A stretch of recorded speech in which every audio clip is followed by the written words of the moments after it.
Let's face it, movie tie-ins have historically been pretty bad, yet some of my most memorable games from my childhood were Disney tie-ins such as Tarzan or A Bug's Life.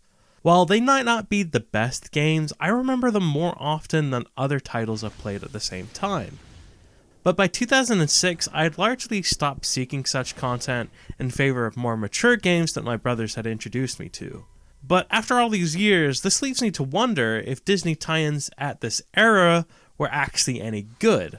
So let's start by finding out if Disney Pixar's Cars is any good here on Kid Game Breakdown. Released in 2006, only 3 days before the official North American release of the film, Cars is a racing game featuring the voice work of the original film cast. Entering the game, we have relatively little glitz and glamour, followed by our main selection menu. And from here, we have access to the story, arcade, which houses modes that you unlock through the story, versus, which is local multiplayer only, settings, and bonus content, which includes things such as arts, deleted scenes, and movie clips that you can purchase through points that you earn within the game. But it is important to note that I didn't get the movie clips to work, at least on my PC. Entering the story, we're introduced to the world of Cars through a cutscene that has mildly buggy but fairly standard visuals for a movie tie-in at this time. In fact, I'm actually impressed that this game managed to run at all. There are a couple of reviews that state they had difficulty getting it to run, and I also have a history of having difficulty getting Disney tie-ins to run on my respective computers at the time. So the fact that I managed to get this running without any external fixes was actually fairly surprising.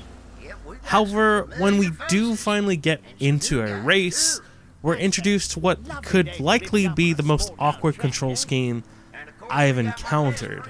You see, its default control scheme isn't very common, at least here in the West, and the only series that I can think of that has a similar control scheme would be Gran Turismo, and perhaps some other racers that released in Japan.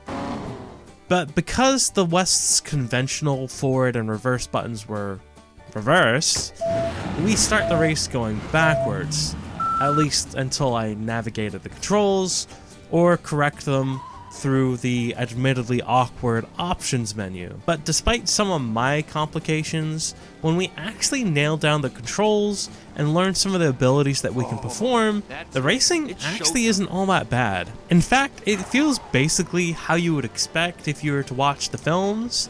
While not on the level of a racing sim clearly, it isn't bad and the abilities make sense in universe, and also allow you to do things that you can't in other racers.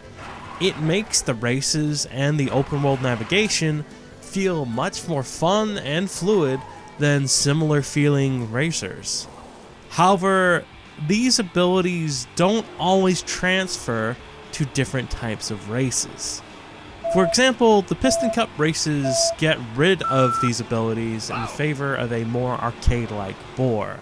There are also other modes based on in-movie events. Some of these change the control scheme again and don't necessarily fit a racing game, but despite this, they do manage to change the pace of the game if you need a break from the bulk of its content.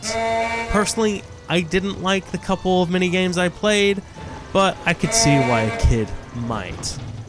All these sections and races are activated at specific locations within a small open world that you can also explore and collect items in, and when you actually select them, they often introduce you to cutscenes related to the event or specific story segments, and all these fit the world without fully spoiling the movie if you hadn't seen it.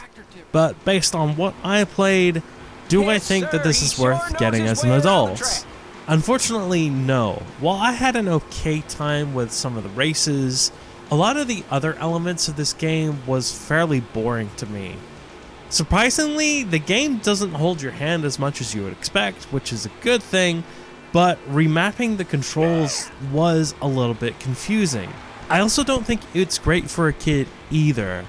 I would have likely liked the racing as a kid, especially if I was a little bit younger at the time that this had released, and honestly probably would have found the other elements fairly interesting. But progressing through the game isn't always clear, which could prove to be frustrating and would have locked me out of specific tasks and content if I hadn't failed to find a specific location.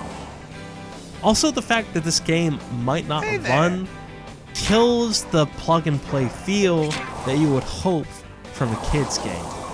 But let me know what you think about Cars or your favorite tie-in game down in the comments below. Check out my previous video on Ice Age Scrat's Nutty Adventure. Consider subscribing, and until then, this has been Rob the Slob, and I'll see you in the virtual commute.